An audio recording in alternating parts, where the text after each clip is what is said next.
and welcome to Tea and Tarot for February of 2020. And what I'm going to do is I'll give you half the deck, Anka.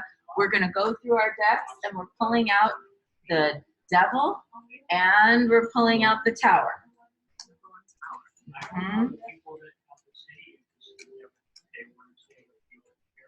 So let's just take a minute and pull those cards out of the deck.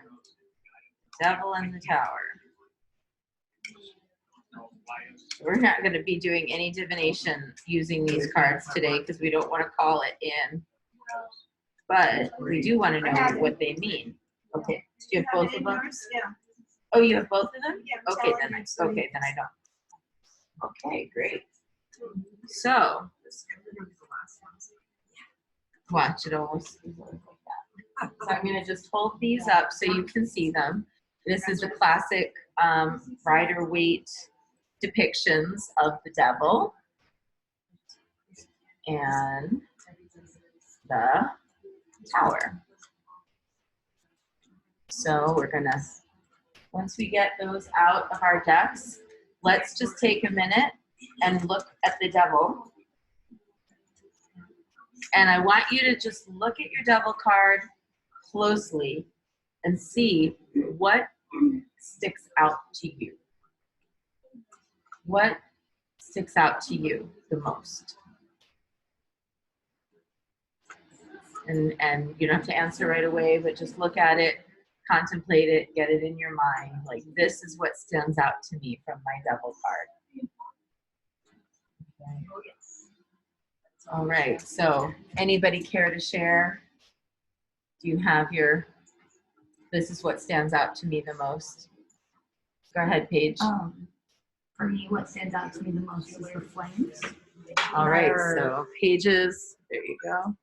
You in it? Yeah, there you go. Yeah, so the flames that are around him stand out to me the most. Just the way that they're like licking around him. And stuff, so. There's flames rising from beneath and burning. Yeah. It looks like a fiery place where he is. Yeah. All right, what else? What are some others that we see in our Devil cards? I put the inverted pentagram. That's what stands out to you. Well, that's like the imbalance. It's not like the balanced pentagram. And then and the people in chains. So for you, Anka, it's that he's crowned with the inverted pentagram and there's people in chains. Yes. And so those are the things that stick out. Okay. Yeah. What else? For me, there's light in the center. May I hold that one up a little so for our studio audience so that you can see? There's light in the middle of this. So amidst what looks like this really hectic, chaotic scene, there's this bright light.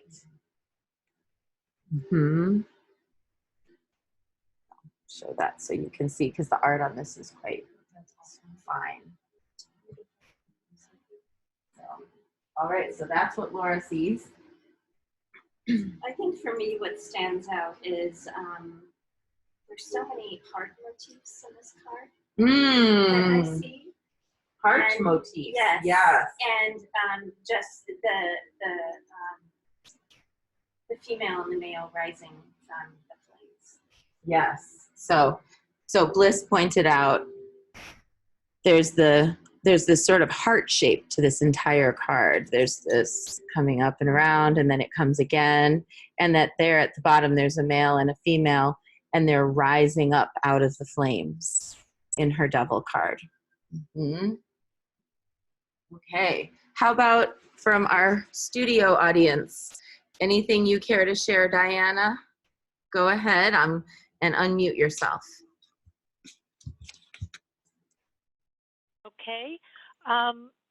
My card is from the Morgan Greer deck, and what stands out to me the most is the fly and the yellow eyes. The fly and the yellow eyes. That's very kind of haunting, huh? Yes. And then it looks like Christine has come in on a different device. and I'm trying to. Oh, hi. Hold on, here we go. Let me just, There oh, we there you go. go. Great. Where am I? Am I there?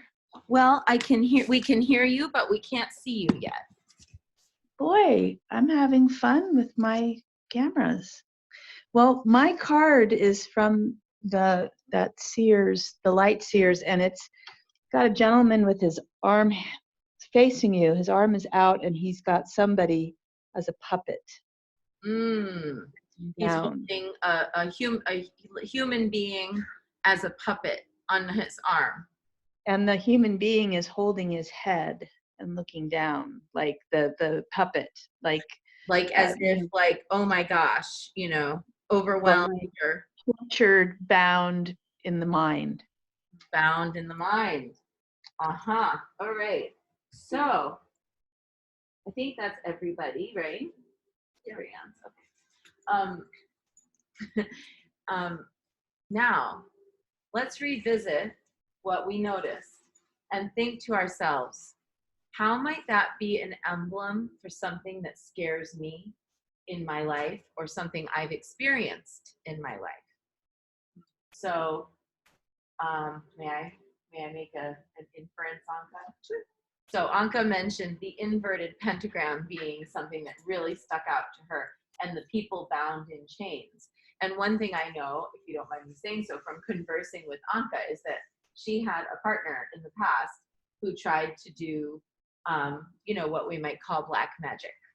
Like he was into the occult arts, but not for the good side of things. And it ended up having weird effects in her life because she was close to him. And he did all kinds of stuff in spaces that they shared, and then she had to cleanse the energy and deal with it. So I can see where, for Anka, of course, seeing the inverted pentagram, which is a specific cultural symbol for us, it would mean nothing to an Egyptian. And they use it in chaos magic. And they use it in chaos magic, which is what he was. Right. He was doing chaos magic. So it's a specific symbol that means something to you, and specifically means something about you feeling bound to things that you didn't choose, that you felt uncomfortable with. Right. Mm-hmm. That's great. So now using that kind of as a lead-in for our example, this is what happens when you share my deck. I'm just gonna pick on you. That's okay. I'm just kidding. It's okay. As you're thinking about your own deck. Oh, there she is. Yay, hi Christine. So as you're looking and thinking about what stuck out to you, think about something. What does this represent in your life? Is there a past situation? Like for example, Diana, you noticed the fly and the yellow eyes. So think about, what do you associate with flies? What do you associate with like yellow eyes peering out of the dark? That kind of thing. And do you have any past experiences? And you don't have to share if you don't want to, but if you feel like sharing, you're welcome to share. I'll share. Okay, go ahead, Laura. I feel like, for what I saw, I don't know. Do you see what you see because it's what you know? Mm-hmm. Right. That's where we're going. Even in times of chaos, or there's a lot of things happening, there is still a light in the center that everything is going to be okay. Like, yes, it's all going to be okay. Yes, I was going to say, that wisdom can emerge even from very, very difficult circumstances. And so if we keep our eyes focused on the wisdom rather than on what traumatizes us or haunts us about something, then we can sometimes have a little bit of courage, extra courage to get through what we're dealing with, as long as we keep our focus there. But you really have to keep your focus there. Oh, yeah, because there's so much going on. It distracts. That's right. There's so much else going on. Any others that resonate? Yeah, Paige, go ahead. I see the flames because when I was younger, I had it a lot harder, and I wasn't very happy, like during my teenage years, and I was kind of trapped in the flames for a long time, and it felt like I was in hell for a long time in a way. And now that I'm a little older, I'm trying to kind of get out of that and stop kind of sitting in the flames so much. So I'm pretty sure that's why I see that. So it's almost like you can see where, having grown up with certain circumstances that felt like a living hell at the time, that living hell has become kind of like, I wouldn't say a comfort zone, but maybe familiar. Familiar is the And word, so you're now trying to get out of that being your familiar territory and establish a new familiar territory. But whenever you feel like there's a devil situation in your life that is a situation that would pull you back, it's actually pulling you back into feeling like life is a living hell. Right. Yeah, pretty much. That's what I gathered from it. Yeah, good. Thank you. That's a good assessment. How about any others if you feel like sharing? Christine, go ahead. Okay. Well, now you can actually see the card. Oh, yes. It looks like Jim Morrison with horns. It does a little bit. And a really sexy. Sexy devil. Yeah. But that figure, being the thought of being stuck in a hard place and not figuring out how to get out of it.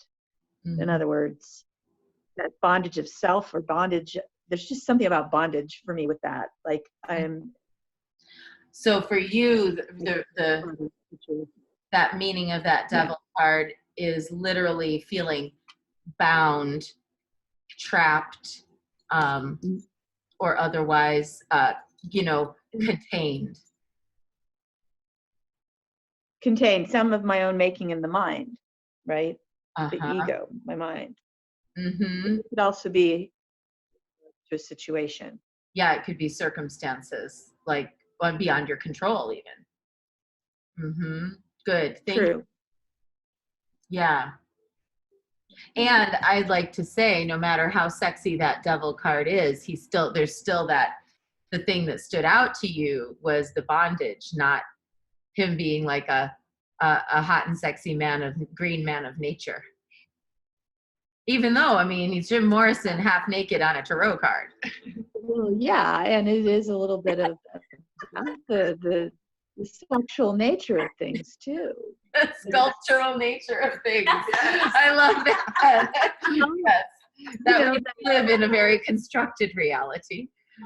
Yeah, like the real animal instinct, like our deep urges. Mm-hmm. And actually, that's the healthy side of the devil card, is that we are human animals and we like what we like. And if somebody's good looking, we get a little vibe. And that's actually the good side of the devil, right? And the devil card does have a good side. And a lot of times we miss that. We miss that as a meaning in a reading, because this big guy shows up and he's got horns and he's got people in chains and it's scary looking. And that's what we see. And we have that first visceral reaction to it of like, ooh. But my devil card is not super sexy. It does not look anything like Jim Morrison. But the traditional meaning of the devil can be, in its positive aspect, are the joy of our natural urges, the wildness of our nature. It can mean, in a good sense, like the thing that Anka noticed about the chains, and I think you, Bliss, noticed also about the people who were kind of yoked but rising. It also represents earthly commitments that are going to have long-term impact on our freedom. So sometimes the devil card comes up because somebody is going to have a baby. Sometimes the devil card shows up, like, can I tell you, invited to do a baby shower, readings at a baby shower. So I read for everybody at the baby shower. And finally, at the end of the night, it was the last reading, and it was the expectant mom. And she sat down and she said, I want to know what it's going to be like to be a mom. And we flip over the first card, and it's the devil. And she's like, oh my God. She went, and of course, she's like, am I having a devil baby? And I mean, everyone was laughing, but it was kind of laughing, but kind of nervous laughing. But no, I was like, no, but your life is going to completely change. And some of the freedoms that you've enjoyed are no longer going to apply, at least for the next 6 years of your life. And so it was like, the next was like the 6 of Cups. I was like, and I was able to kind of coax her out of her worries by saying, and with this devil and this 6 of Cups, let me tell you something. I bet you when you were little, your mom said, I hope when you grow up, you have a child just like you. And she was like, oh, how did you know? And I was like, nostalgia and a little bit of a spark plug. So, it doesn't have to be really negative, even though the card is sometimes really scary looking. It can in fact be these unavoidable truths of life. So, Bliss, did you have anything you wanted to share about your card? Like I said, for me, it's always represented that relationship aspect, and maybe choices that I'm making that are not necessarily incredibly healthy. So it's kind of that lust. Do you like bad boys, Bliss? I don't like bad no, okay. boys. Okay. But that's kind of what it's always signified when I pull this card for me. Yeah, is that it's like this. It's my unhealthy choice. This is my unhealthy choice, and maybe an unhealthy choice in the realm of and relationship. I'm still gonna do it. But I like him, and so we're, I like this person, so we're good. I'm just gonna give it a try, and you never know. And also, along with that, it's my choices. You have freedom. You're like, I am going to just go ahead and learn this lesson, like even if it's a hard one, even if this isn't a great person, I'm gonna go ahead. Okay, good. Everybody, you did great. I will tell you, for me, the thing that really stands out for me in this is how this figure is a half animal, half person. And for me, with the clawed feet and the goat legs and then the human upper body, that is what stands out personally. And for me, what that means is, as human beings, we have our lesser nature and we have our more exalted nature. And our lesser nature is the one that motivates us to do things that are not good for us, not really wise for us, a little bit, unhealthy for us. And then our higher nature is what is usually supposed to run the show and help us make good decisions and help us find a sense of, meaning and being beneficial to others. And when the exalted nature isn't running the animal nature, we as a humanity get in trouble.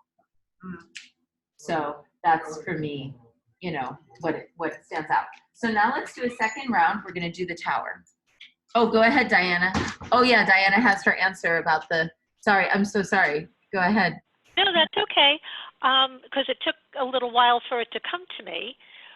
But based on what I shared with you during the week, the circle that is surrounding the head reminds me of the drum. Oh. And the panic that I had during journeying. And I think that's what is being shown here. So it's almost like that fear of losing control in the spiritual realm, of kind of being carried away into something that then you can't escape or control, or where you lose your safety. Yes, probably. Yeah, thank you. And I'll just briefly share, Diana was sharing with me this week that she had a negative experience with shamanic drumming in the past. And so she's working through that, but it brings up some fear. And so there it is, that circle around that head with those two eyes peering out of the darkness. It's symbolizing like going into the unknown, going into a highly unpredictable spiritual environment where you don't know what's in there and you don't know who you're going to meet, as a healthy apprehension of the wildness of the other world. which I think is actually a very good thing to have, you know, and then we cultivate the tools so that we can go safely into that other world. Thank you for sharing. And did you have anything about the fly that came up? No, not yet. Okay, just curious, because that strikes me on that card as well, in that particular deck. And for me, it's that one. I remember learning that that the really big flies that you see are corpse flies. So whenever you see like a common garden variety fly, that's like a fly that grew in fruit or maybe in manure, or, you know, its egg was hatched out of like some, you know, like McDonald's hamburger or something. But if you see the really big flies that are like the big ones, those grew inside a dead being, human or animal. And so whenever I see those big flies, it's like that kind of energy of like, I don't know, it's like, you know, dead bodies like lingering places and decomposing and not being dealt with and not being buried and unfinished business. So that's one of the things that comes up for me around that, and the fly really started intimidating me in that deck. All right, now we're gonna do it with the tower. Same situation. Look at the tower, and what jumps out at you? What jumps right out at you when you look at it and you go, oh, there it is.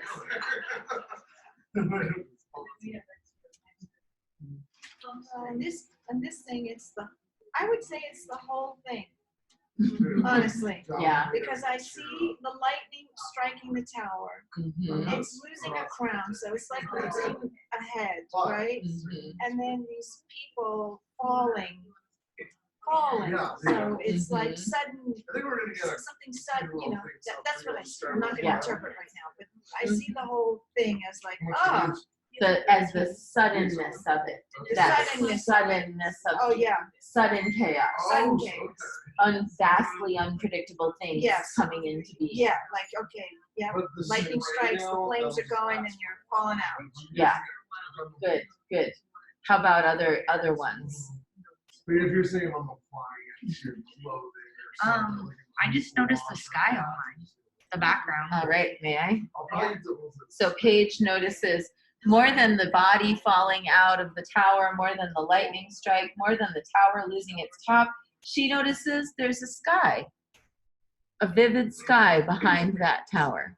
So I think that's very interesting, that's what jumps out to you. Good. Absolutely. I think for me and my card, what stands out the most is the tidal waves. I mean, the whole entire thing feels like a cataclysm of events. There's the lightning and the full moon and the flames from the tower. Yeah, so Bliss notices the lightning and the flames and the moon, but she sees these waves. There's this tidal waves that are crashing at the base of the tower. So it's interesting because all the chaos happening up here, the thing you're more concerned about is what is actually disturbing the real stability of the situation. Because all this can be rebricked and repaired or whatever, but down here, the foundation. Excellent. I see the tower as like a shadow. Like there's something back there. Because they're up here doing their thing. And so this is what Laura said. She sees the shadow lurking. The tower is the lurking shadow. Very interesting. So for you, it's less about the sudden cataclysmic thing as much as it's less about that and more about the things that sneak up on you or the things that haunt you.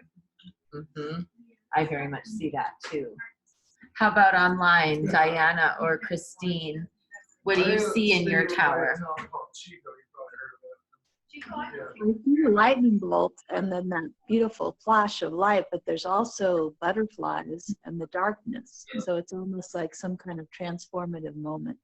That out of that sudden cataclysmic event, there's something. It's interesting. It reminds me of that. It reminds me of that quote of Anais Nin that says, and then there came the time when it became more painful to remain tight in a bud than it was to blossom. Right. And I also am thinking about Morticia Adams saying something like, I can't remember, she says, something is the matter of perspective. What seems like a nice meal to the spider is chaos to the fly. It was, which I think is, kind of along those lines. There's a perspective issue here, or not issue, but there's an opportunity for perspective here. How we look. Mm-hmm. Thank you for sharing that. And how about you, Diana? Thank you. Well, I saw the water, but the other piece that I don't understand what it is it's almost like a ribbon that's going across the tower. Can you hold the card back just a little bit so I can see better? Is it almost like a banner that's torn and fluttering to the ground? Oh, that could be what it is. Or is it a plume of smoke? To be honest, I don't know, because it's not near anything. Mm-hmm. Like if it were smoke, you would think it would be coming out of the tower or something. There's a part of me that is almost thinking it's a wind, a representation of wind blowing through. Mm-hmm. So it's almost like the winds of change coming. Possibly. Mm-hmm. Yeah, that is interesting. It sort of floats in front of the image. Right. Mm-hmm. Good. Well, and I'll tell you mine for the tower. For me, it's the people falling out. It's really haunting to me that the people are like falling out of the tower, and not only falling, but that in fact, maybe they've jumped. And it's, and actually, interesting context to this card, the people jumping out of the burning building. We actually have two historical manifestations that I know of this, which is number one, the most recent, the World Trade Center disaster, where people were literally jumping out to what? To take control of the uncontrollable. Like the uncontrollable thing was already happening. And so they jumped. Did they jump to kill themselves, or did they jump just in case they might live? The one hope they had of some control of this wildly uncontrollable situation was to take matters into their own hands. And then the other historical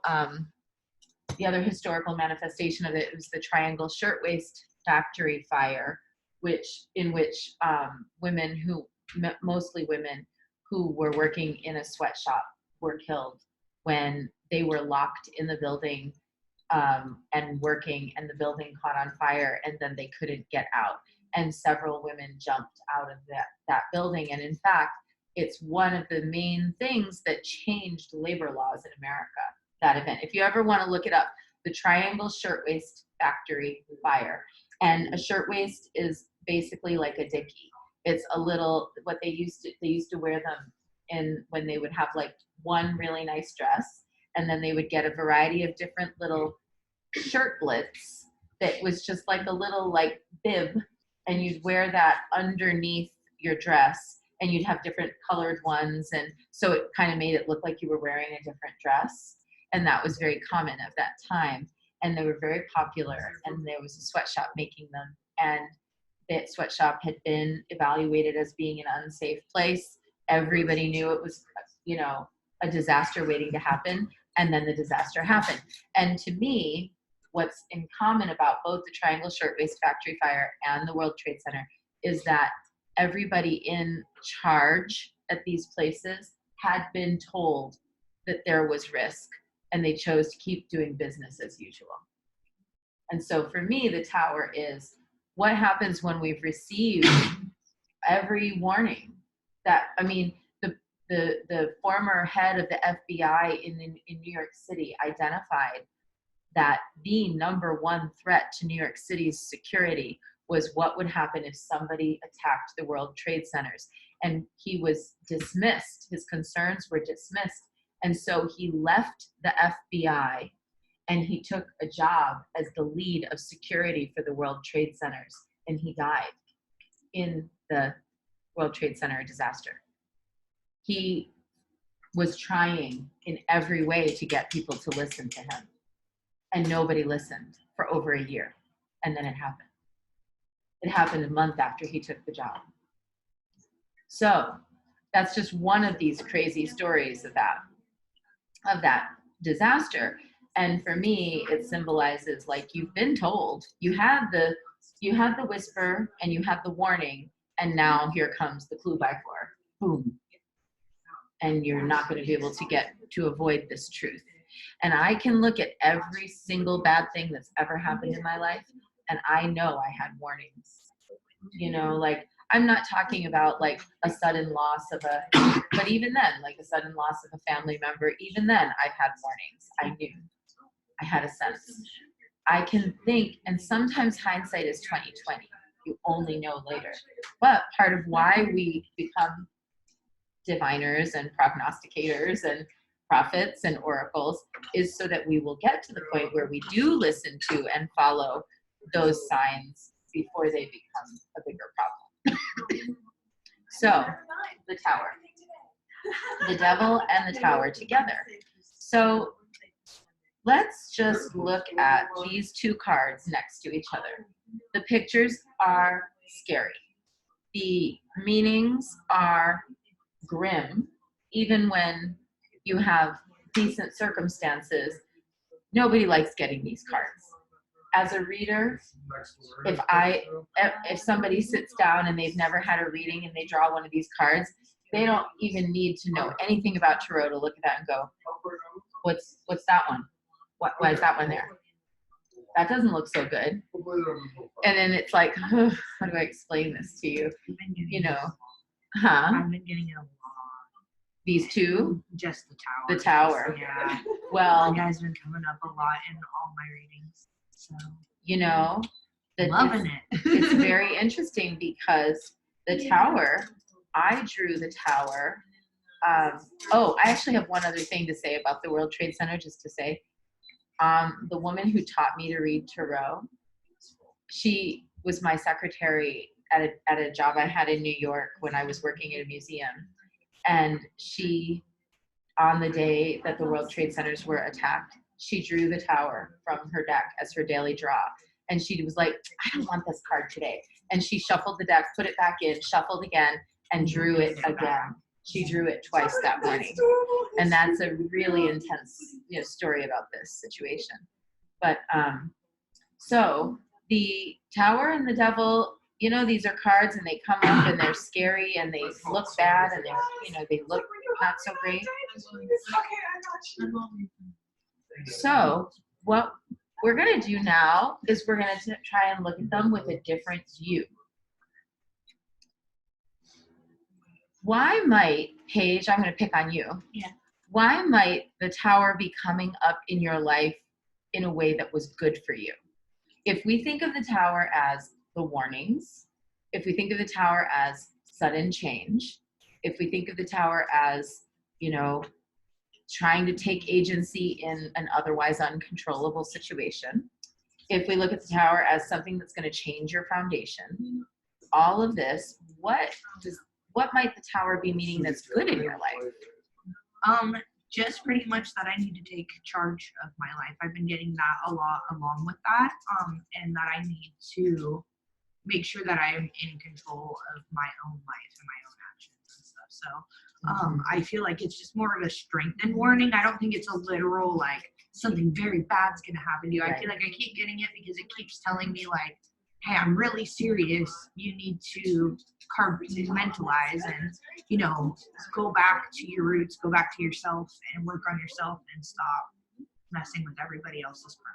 Like, you need to focus on taking care of your life. Yeah, literally, like, strongly, like, hey, hey, I'm giving you the warning. Yeah. Don't make me cripple you so that you literally have to stay still and deal with yourself. Yeah. Right? Okay. So that's a good one. That's a good one. How about other folks looking at these 2 cards? Is there anything that you can see that you're like, wow, well, I can see where there's some strength in this, or I can see where there's a warning that's beneficial for me, or I can see where there's a lesson that might actually be good. I'll use that. And take a minute to think about that while I pour our tea. Okay.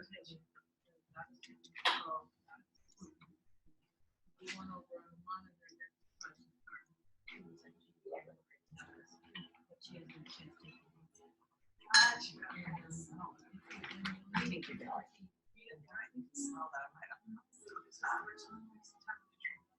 It has that. Sure. This is nice.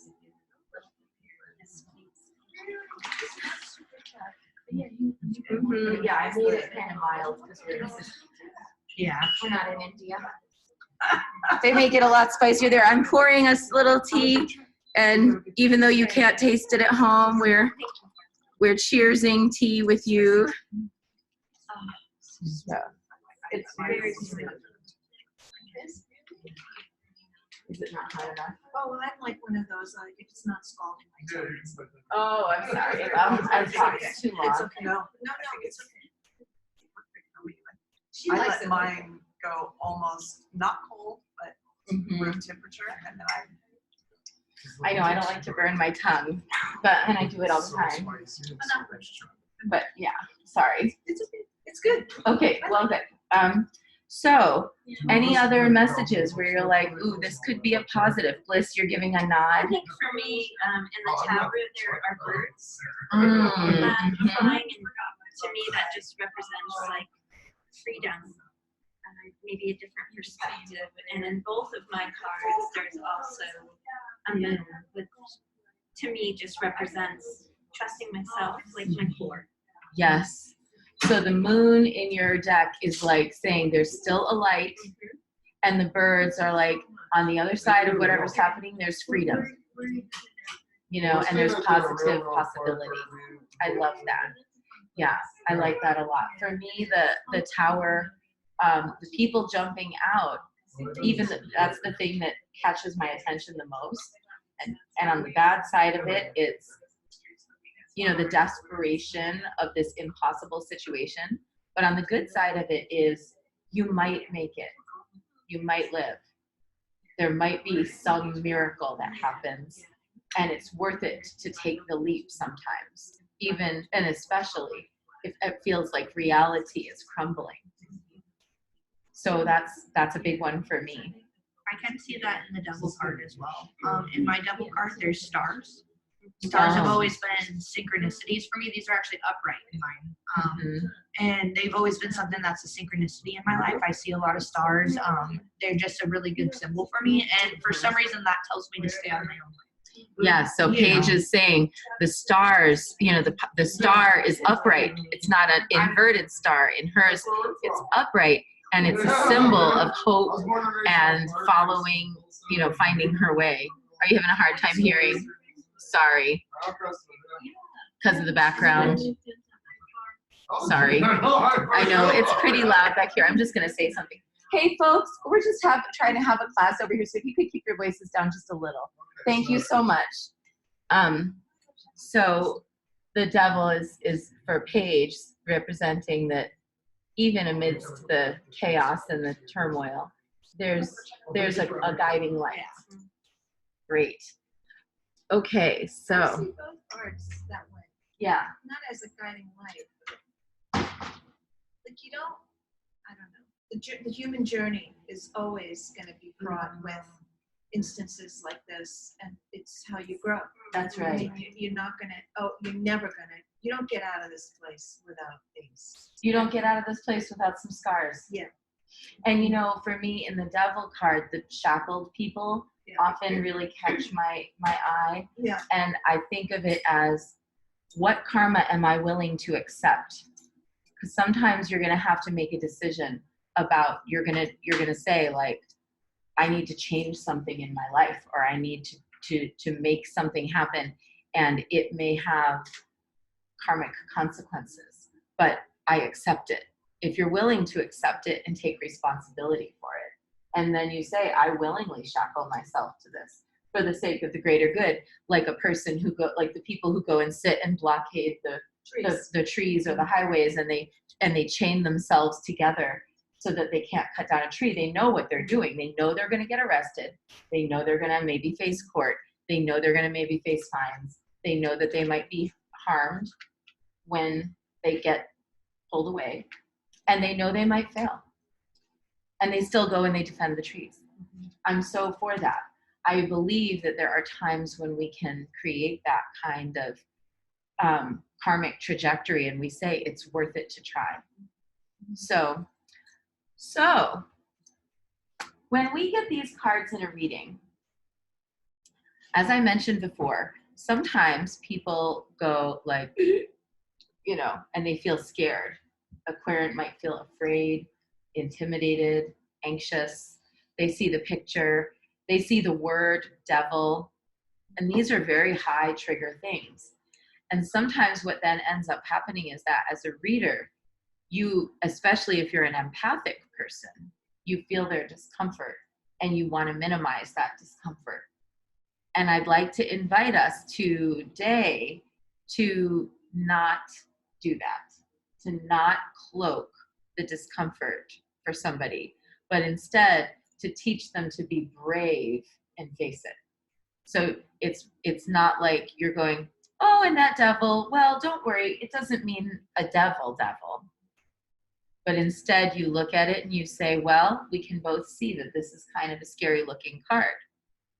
And you stand next to that person and you hold their hand as you walk them through it. So I'd like us to now each pick one of either the devil or the tower, and that your choice. You pick which will be the card that's in the reading you're about to do, where you're going to draw 3 other cards, an issue, action, outcome card. So we're going to draw 3 cards out of our regular deck, and then we're going to put either the devil or the tower underneath it. And we're going to ask these 3 cards to reveal something to us that we need to know about our lives. If there's a warning, if there's a difficult circumstance or a situation that we're working through, if there's some kind of a... If you're going to do a warning, you would do the tower. Yeah, like if you're going to do a warning, if you've been feeling like something's brewing and you don't know quite what, then you might choose the tower. If you've been feeling like there's circumstances beyond your control, or you've been feeling like there's something that's kind of dominating your landscape and you want to try to figure out how to work your way through it or around it, then you might choose the devil. So make your choice of which will be, we're going to call this your significator card. Will be either the devil or the tower, and then you're going to draw 3 cards. And I want you to do a reading for yourself. First for yourself. Hey, yes. Yes. Do you want us to put back the other card into the deck? No, you can leave that one out because we'll use it again later, because we don't want you to end up with an accidental double whammy. Okay, good. All right. Thank you. That's okay. So if you're choosing the devil, Yeah. leave the tower to out the as well. side. Yeah.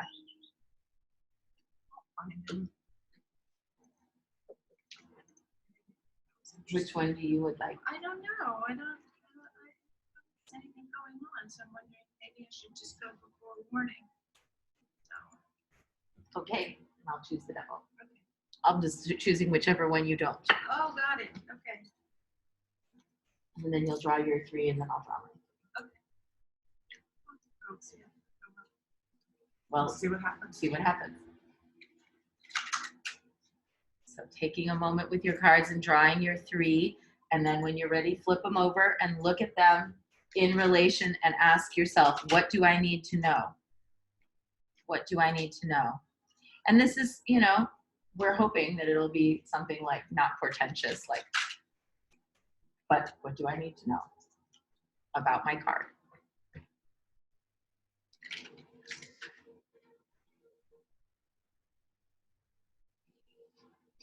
Sophia, see your little face. Just know it. So this is going in the middle, It's gonna go It's on gonna the go- bottom. on the bottom. And you're gonna put 1, 2, 3. Issue, action, outcome. Did you draw it? I knew it. All right, you. Oh, this is interesting.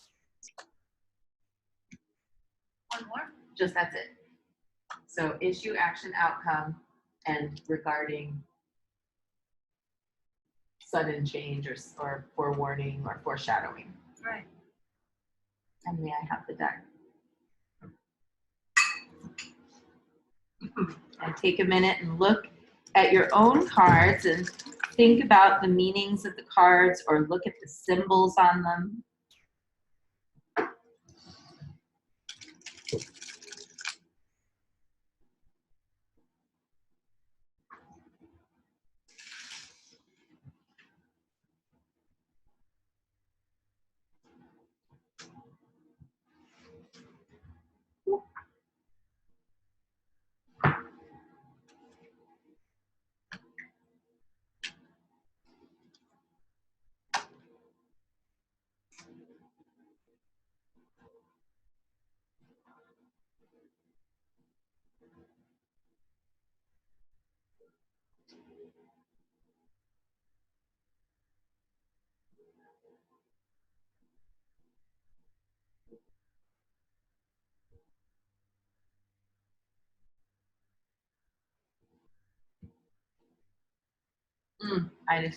Okay.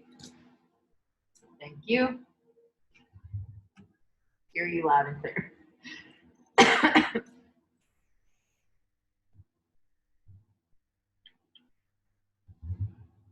And when you feel like you take a minute, and if you want to jot down what cards you got or any notes, feel free. But when you feel like you're ready, somebody can share, or maybe I'll share what I know mine is about. Can I ask a question? Mhm. So I'm still kind of beginning, Mhm. and I'm still kind of looking through the book, and I'm learning the deck really The well. meanings. Mhm. Yeah, I know my first 2 cards pretty well. I've been getting them a lot, so I know them by heart. Mhm. I've got a reverse 2 of cups, and I kind of feel like I know what that might mean, but I'm unclear.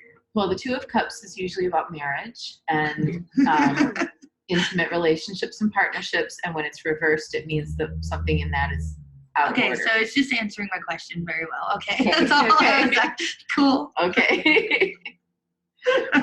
Well, I'll tell you what mine is. I drew, my first card is the 8 of Cups reversed, which is a card about the 8 of Cups in its best form is about like an empowered choice to walk away from a lesser circumstance or situation. When it's reversed, it's sometimes about avoidance. So I was like, okay, I've been avoiding something. And then it said, what have I been avoiding? And what's reversed, what's here is the 5 of Swords reversed. So the 5 of Swords upright can mean limitations, can mean discipline, and can mean somebody stepping in and kind of like being like, no, you've got to do this, kind of holding a knife to your neck in a way and being like, listen, it's time. But when it's reversed, it's lack of discipline, failure to follow through with commitments, and a sense of lack of direction. And then the outcome card is the Knight of Pentacles upright. And the Knight of Pentacles upright means head down, do the work, don't worry about what anybody else is doing, don't think about anything else, don't let yourself get distracted, diligently follow through and accomplish what you want to achieve. And I know exactly what this is about because I was just thinking about it last night, which is that at the beginning of this year, I said to myself, I have a daily practice, but at a certain point, especially if you're a Buddhist, you have to change things up. You have to add new things in or change things in your daily practice. Because if your mind starts to drift away, like when you're meditating and you find like you sat down to meditate, but now you're like working on your laundry list of things to do, then they'll say, oh, it's time to bring in like a new visualization or a new mudra or a new set of offerings or something that you learn how to do that advances your practice, because it'll bring your focus back. And at the beginning of this year, I said to myself, I'm feeling like that, and I feel like I need to add something into my practice. And I went and I found 2 or 3 different Buddhist sadhanas that I really like and that I haven't done before as a regular practice. And I copied them and I put them in a file, and I said, well, maybe I'll pick one of these and I'll add it into my practice. And I did like each of them, and I thought, well, you know what I'll do is through January, I'll do 2 or 3, I'll do all 3 of them, and I'll do them at different times, and I'll just see what connects. So, and remember, my card is the devil. So, yesterday night, my friend posted online a link to a prayer that I do as part of my daily practice. And I clicked on it and I put a little heart that I love it. Yes, I love my daily practice, and I love that you posted it here in this Dharma group that we're part of. And then I said a comment there. I said, oh, I love this prayer. This is part of my daily practice, which I actually never normally comment, but I was in a kind of a good mood. So I thought, oh, let's just share. Well, I got the trolliest troll who came along and said, why do you do this practice? Why did you choose to do this practice? Do you even know what this practice means? Because of course, people often underestimate me. And because I don't promote myself as like being, oh, I'm, you know, like a big muckety muck or whatever. And in that world, there is kind of a tendency to do that, despite the fact that it's the Dharma and you're not supposed to. But anyway, long and short of it is, so out of the 3 practices that I had downloaded, one of them is to that particular deity that was featured in that practice. So I feel like I've gotten my little notification because I hadn't actually chosen which one I was going to add in as my new regular daily practice. So now I've gotten, okay, use this one. But B, so this man posts, well, how do you even know? And he said, how do you even know who this is? And why would you choose this? And so I wrote back to him, when you go to Tibet and you sit beside this lake and you look into the lake and you see this image arising, then you can tell me what your answers to your questions are. And he said, well, he goes, nice deflection. I know what my answers are, but I wanted to know what yours are. And I didn't answer because I won't. It has nothing to do, his trolliness, his hairy devil manness has nothing to do with me. And I have to remember that when I get goaded into these kind of bullshit arguments on the internet. And I need to go do my goddamn practice and not get myself into trolly arguments on the internet with stupid men. No, just kidding, but not kidding at the same time. And actually, the woman who I'm doing the practice to, who has revealed herself now as the Yidam, the meditational deity for this practice, is known in Tibetan history that she went into a place where the king had all of his like 9 advisors in a room, and they all were going to, so they were all going to debate her beloved. And he transformed her so that she didn't look like herself and brought her into the room with him. And when the 9 guys started to fight with him, he pulled off her disguise and she uttered a single syllable and all 9 of them fell dead. And in the Tibet, obviously in Tibetan Buddhism, it doesn't actually mean they died. It means she won the debate. It's like a lofty language for, she basically slaughtered them in the debate by being like, well, da-da-da-da-da-da-da-da. And so I just think it's very interesting because I know just what this is about. And it's saying, well, Missy, you haven't really been diligent. You've been kind of avoiding. You didn't do the thing you said you were going to do. You said you were going to choose by February and you didn't choose by February. Get yourself to work. You've had your warning now.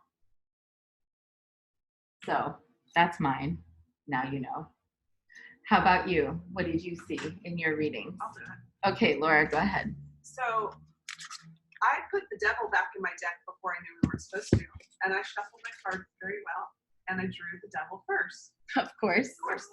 And so, I don't know, but I think I heard you say that, a lot of people get upset when they get these cards. I don't. I'm like, oh, what do I need to know? I take it as information, not like I need to have a thought.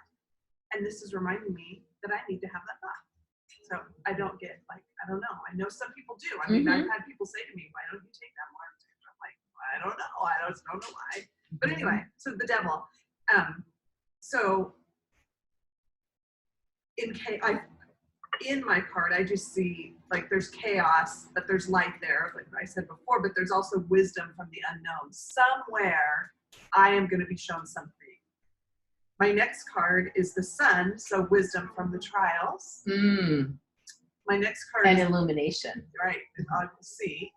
The 9 of Wands, obstacle in the future spots, but carrying the load. I'm willing to keep going, carrying the load, and then surrender to the change. There's always going to be a choice, and something's always going to be happening. Like you said, we don't get out of this thing unscathed. So for me, the question I asked, or the thought that I had, or what I feel it's revealing to me is that, I mean, in all of them, there's light. Like, there's light in all of them. And I was like, what's going to happen with this shitty plot? I'm a Pilates teacher. Trying to figure it out, And I just think that what's going to come is going to be revealed, and I don't have to strive for that. I don't have to push for it. I can let it come to me. And there's a little with that 9 of Wands there's a little element of be careful what you wish for, because it will come true, and then you have to carry it. Right. Like you're carrying that load. So you said to me, I need a place to do 30 weeks out of the year to do this. And I thought to myself, okay, good. And then now I'm thinking, is it 30 or is it 20? Like, just thinking it through, like, if you got your wish, the benefit of it is you get what you want and you're doing the path you've set out for yourself. If you get your wish, does that further entangle you in something that you're like, by the 30th week, you're like, oh my God, just something to think about. And, it's just that 9 of Wands is both the shouldering the responsibility, and it's also shouldering the responsibility. Very powerful. Good. But there's light through it all. I mean, it's a good thing. It's just figuring it out in the area that we live in. I mean, that's how I feel. Totally. I wanted to ask what I needed to know. It just, Yeah, go ahead. So the 3 of Pentacles in reverse, is that like some, I thought it was like, I always thought that the 3 of Pentacles forward would be some kind of financial venture. Is it a financial venture? Yeah, upright, the 3 of Pentacles is usually having multiple streams of income and or viable, financially creative projects. So this is reversed. So reversed, typically it can mean a delay in some financial uptick, or it can mean a project that you're wanting to launch, but it's not going to work out exactly the way you think, something like that. Right, because then the death card would be then that's not going to work. I don't even have anything in mind, so that's even funnier. Well, that you have to, it says, you have to look in a different direction, because maybe the other direction you've been looking, or a direction that's been kind of coming up for you isn't quite the direction. New direction. Right, because then the outcome is the 3 of Wands. Which is great for travel, for trust, for building a good team. And I like that there's a 3 of Pentacles and a 3 of Wands, and that they're reversed to each other. And the issue is the 3 of Pentacles, which might be about like doubling down and feeling like you have to focus on money, whereas the 3 of Wands is more about focusing on quality of life, And one of the things that I think about right as I see this is it's like this. I think a small-minded magician is the kind of person who says, I need X amount of money, or I need money. I think a broad-minded magician thinks about the result that she wants. Like, I want to go to Mexico next summer for 3 months and study this particular type of thing. And then opens up and allows it to happen how it's meant to happen, which may or may not involve money, but might involve instead opportunity, things falling together, people getting scholarships, da, da, da, da, da. So one of the things that I'm seeing in this is, where have you been thinking small about your money? And where you've been like on a track or thinking like in a narrow way, like this is where I have to make my money. I need it to come from this way or this format or whatever, as opposed to, I need my needs to be met by trustworthy sources that are reliable in their own way, which may or may not be a steady paycheck, but is, I mean, you're self-employed, so nobody has a steady paycheck when they're self-employed. It's like, it's up and down, but where it's like, what you need is conditions to arise, not necessarily money. Yeah. So that's just what I'm seeing. But what else do you might maybe see? Does that resonate with anything that's been going on? Well, yeah, I mean, I like to travel, so I'm beginning to wonder, like, how could I travel and be paid to travel and teach while I'm traveling? I love that. I love that. Yes. Which is very different than what you've been doing, which has you very localized and kind of cemented to your office. Yeah. So we'll be interested to see now that you uncorked. So your warning is uncork your magic and let yourself receive novel opportunities that might be outside of your normal purview. Right. And definitely outside of your expectations. Yeah. And it's funny because I just had an opportunity the other day that came up that would be completely unexpected and something different. Just totally. Yeah. I'm like, oh, that's interesting. I'll think about that. Being the acupuncturist on a cruise ship or something. No, not even. Nothing to do with acupuncture. That's what's so interesting. Nice. Yeah. Oh, that's good. Well, don't tune it out for sure. I'm not. No. Definitely. Yeah. Good. Okay. All right. Good. Thank you, Anka. Thank you. All right. How about others? Other interpretations? Go ahead, Christine. Okay. So I drew the Three of Swords in the past. So I take that as having just gone through a real rough go, breakup, end of a pretty heavy-duty relationship. And things are now starting to surface, and I got the 10 of Cups as the present. Oh, I love that. You know, so like contentment, I'm getting happy, I am feeling happy in my life again, enthusiastic, able to do things. And then the future is the 7 of Wands. So I chose to do the Tower. So something good's coming in, but also remember to stand my ground. Be aware of what change it is. Like, pay attention to it. I completely agree. I think that's exactly right. And one of the things that sort of just floated in when you mentioned the 10 of Cups, and then when you said the 7 of Wands, was sometimes when we've been through a time of feeling sort of sad, or where we've gone through a betrayal, or we've been through a heavy-duty relationship like you have, happiness feels a little scary. Waiting for the other shoe to drop, right? Exactly. Oh.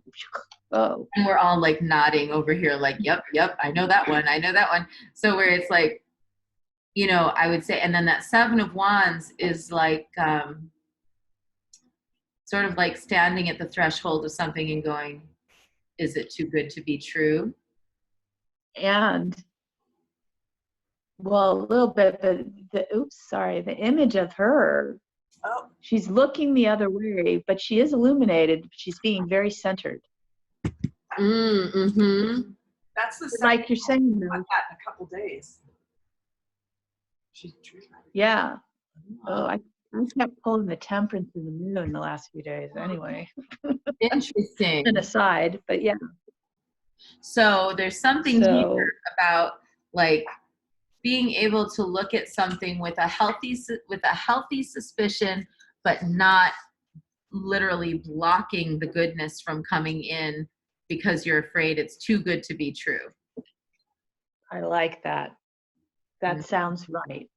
Mm-hmm. That feels How right. can you look at something with a little bit of like, we'll wait and see. I'm gonna make sure before I surrender my heart here, but I'm not gonna block it if it actually does seem to be right.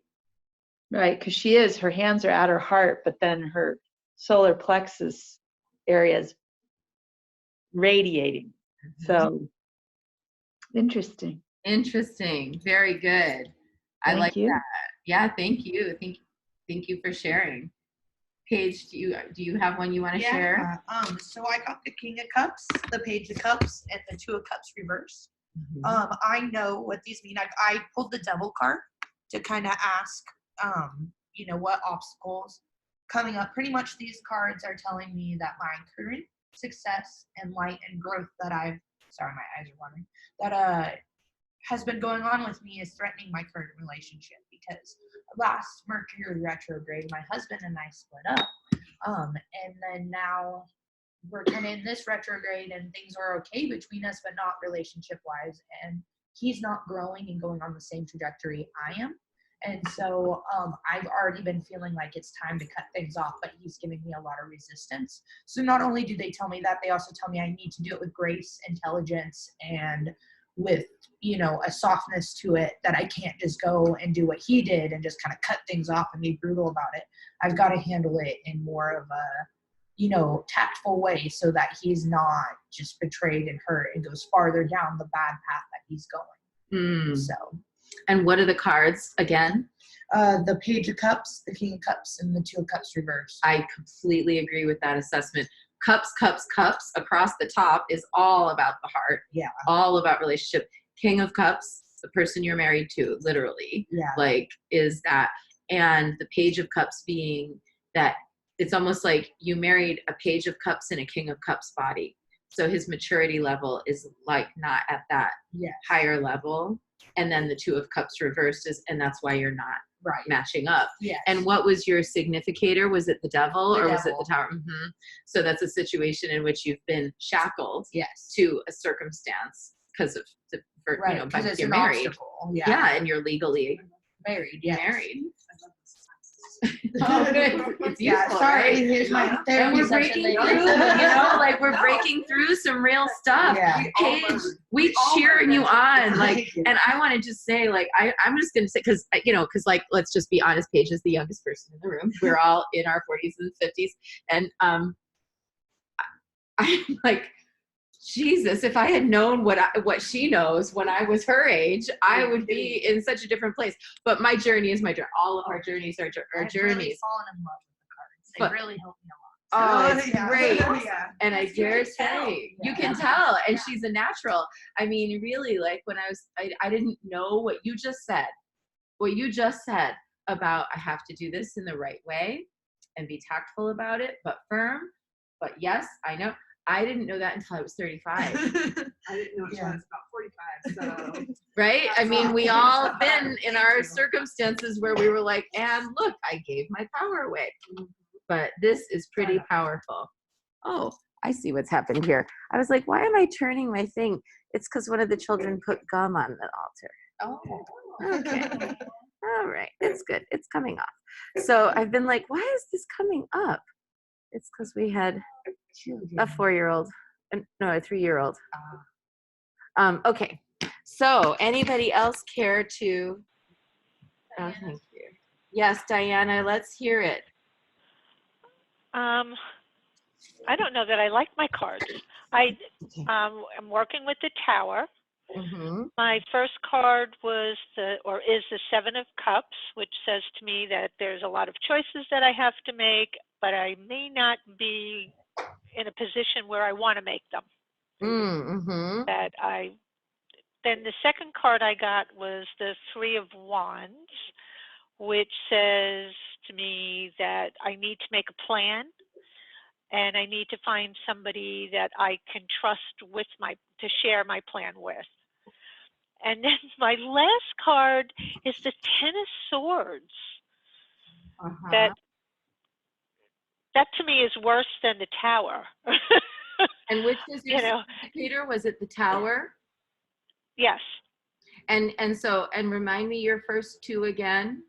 is the Seven of Cups and the Three of Wands. Mm-hmm.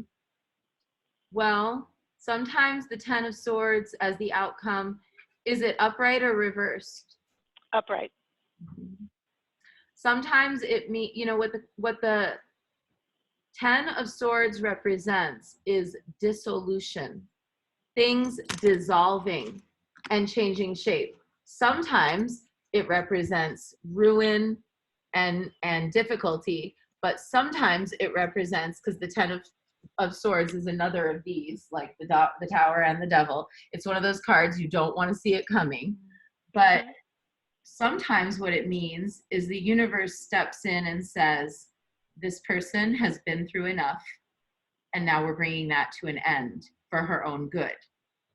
So it makes me think, if you have some choices that you've been making, and if especially those choices involve you having to find somebody that you trust, my question to you, and you might want to answer, you might want to think about it, is, could there be somebody that you've been including in your circle of trust who's not meant to be there? And if you entrust them with something and they fail to deliver trustworthy results, would that be what you need to see in order to shift the dynamic? So I feel like, because we're looking at like what would be some kind of a warning here, and it doesn't mean it's necessarily exactly what will happen, it's what are we being warned about, what are we being advised about, is that I would say there's something here about who's in your circle of trust, and is there anybody who you have there either out of wishful thinking, but they're really not up to the task of being trustworthy, or is there anybody in your circle of trust that you feel like maybe you can't trust them, or that they might fail you in some way, even if it's not their fault? I can't think of anybody that fits into that category at this point. Maybe that's just a sort of a thing to be looking for. It's not like, worrying about everybody, but just to kind of be in a reassessment of who you allow close to you, especially since you're in this year that is about opening up your spirit. And remember that not everybody, especially if you're a witchy lady like us, not everybody in your circle is a human physical being. So there might be a warning here about a false spirit guide presenting themselves, especially since you're very vulnerable around your shamanic exploration. Or maybe it could be about having a formerly reliable shamanic guide drop away, and somebody new coming in. So it's, there's something that might be involved here about who's in your circle of trust, not only physically, but spiritually. And are you sure that you want them there? And it may not be anything that you know right now, but it's a warning to keep an eye open for who enters into your meditations, who shows up in your journeys, who shows up if you are trying to visualize a guardian or a guide, and to really test them to see if they are who they say they are. Okay. How do you do that? How would you do that? Well, the one way you can do it is to ask them questions, like about yourself. Like, how did we first come into contact? Why did you choose to work with me? What are the things you could do that would help me?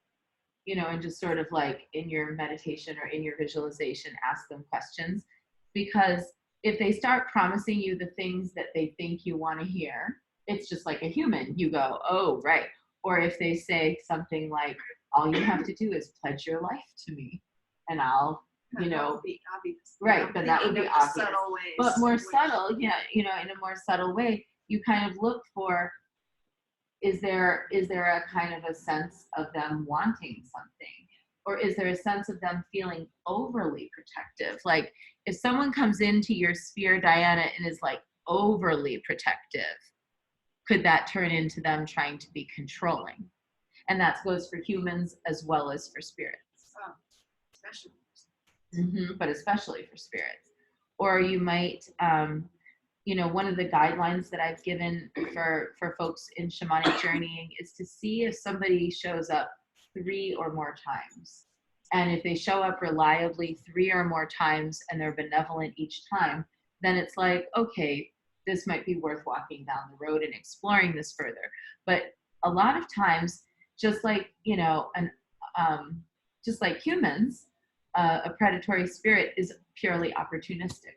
So they won't like show up again and again. They'll show up just because they're kind of drifting past when you're in the midst of your meditation, but they're going to move on to somebody else after they're, you know, if they don't get what they want from you. So it's almost always good to push back on any spirit. Like we're taught, especially, you know, in the West, in the New Age movement, to like just sort of embrace, like, and then a guide came in and, you know, I just embraced it.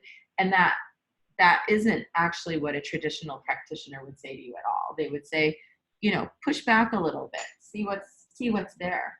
You know, just because somebody's told you that they're from the Lemurian Council of Light doesn't actually mean they're from the Lemurian Council of Light. It doesn't, you know, mean that they're gonna be benevolent to you. I've also noticed that they kind of push back to you in a way, but like the only experience I've had with my guides is I had like sleep paralysis and I woke up to a guy with dreadlocks leaned over me trying to talk to me. And it wasn't scary. I had headphones in and he was trying really hard to talk to me. And once he realized I couldn't hear him, he was just kind of like, I'll be back later kind of thing, you know? And so it was just kind of, but I noticed like the interaction was like, I'm trying to get your attention, but it wasn't like I want something. It's more like you need to know what I'm saying, but not like I want something, wake up so I can tell you, you know?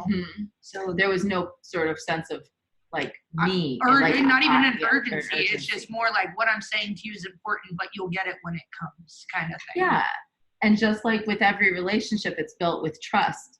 I think, Diana, that, you know, we haven't talked further about your previous experience where it was a difficult experience with a shamanic journey, but if you ever have had a manifestation of an unsavory spirit, or if you ever have had a circumstance where you felt trapped or stuck or intimidated in the spiritual realm, maybe this reading is saying you're going to have to confront that and break through it in some way, and that things, you know, you and that you should listen to your intuition, because if things don't feel right, they aren't right. Okay. You know, the Ten of Swords doesn't have to be a bad thing happens to you. The Ten of Swords can be the confirmation that you were right, that something unsavory was going on. Thank you. You're welcome. Thank you for sharing with us. And we'll be checking on you this coming month. Okay. If the next time you come, your eyes are rolling back in your head, I'm flying out there, girl. So, anybody else care to share their reading? Liz? I'll go ahead and share. Okay. I actually did not have a specific scenario in mind. My significator was the devil, and so I just kind of was open to whatever was revealed. My past was the Five of Rods. For me, that kind of, I kind of know what the situation is. Represented just kind of being on the lookout, like kind of watching, a little warning, kind of what's next. And then the present was the Two of Pentacles. I was a little more confused with that one. It's like, does that have something to do with the choice of two or coming into balance? And then the outcome was the King of Cups as well. And that kind of was more about this emotional clarity and conviction of choice that I Mm-hmm. Yeah, I see that. I feel like looking, hearing those three, it's almost like you're perched on this precipice where you can either make your decision from out of a lesser place of like anger and defensive-ness and resistance and having to be right or anything. I'm not sure what your situation is. So please, if I'm not right, I might not be, but, there's like a choice. You can either you're going to have to manifest a decision either way and stick to it. And so it has to be a decision you can stick to. And you can either manifest it from a place of force and resistance and having to hold a line and having to be kind of more fiery, or you can manifest it from a place of supreme emotional intelligence and confidence of, I know who I am, and there's not really anything else for us to discuss here. And if you ever want to discuss things at this level, we can. But until you can even see that level, we don't have anything to talk about. So does that ring true Oh, absolutely. to your situation? Yeah. Well, good. And have we heard from everyone? Christine, did you share your three? Yes. Okay. Now we've heard from everybody. Okay. I just don't want to miss anyone. And I get so caught up in all of everybody's readings. Okay. So how perfect. 5:30. We're at the end of our class. Today, what we've done is we've unpacked the devil and the tower. Not so scary anymore. And a little bit valuable, actually, when we see them as harbingers, prophecies, warnings, or even canary in the coal mine. And we've learned to glean some of the positive messages and ways we can get the necessary positive messages and exercise our free will rather than being dragged along by our fear of fate. And our fear of fate drags us, it takes hold of our nose rope and drags us along. And then we end up making choices out of a place of running away from or aversion or avoidance rather than rising from within and meeting everything with our full power. So whenever you see the tower or the devil in a reading for yourself or someone else, especially if it comes up in a scary place, never hesitate to go look at all the contextual cards around it, and don't hesitate to grab your deck and pull 3 more and go about that. What do I need to know specifically about that so that I can get on with the rest of this reading? And I will tell you a little tarot reader trick. What I do when I'm sitting there with the querent in front of me and they're freaking out because they're looking at, John Von Harry here, is I draw my 3 cards and I set them right on top of him. And we stop looking at him. And we focus instead on the empowered agency that we have within the realm of destiny. We might not be able to control destiny, but we're always in charge of who we are within that destiny. Thank you, sisters, so much for coming today. And it was so nice to be with you all. And I'm going to say farewell on the internet to everybody. Bye. And for anyone who's watching this later, I hope you've enjoyed it. We do tea and tarot every 4th Sunday at the Sacred Well at 4 p.m. And have a great month. And we'll be back next month, March. We're actually going to be in the midst of the next level tarot class. So we'll be skipping tea and tarot for March, and we'll be back in April for this class. But for those who have taken the art of tarot, you can go on to the next level tarot class, which starts this month. And for those who want to take the art of tarot, that class starts, I think it's the first Sunday in May 3rd. Okay, thank you. Bye.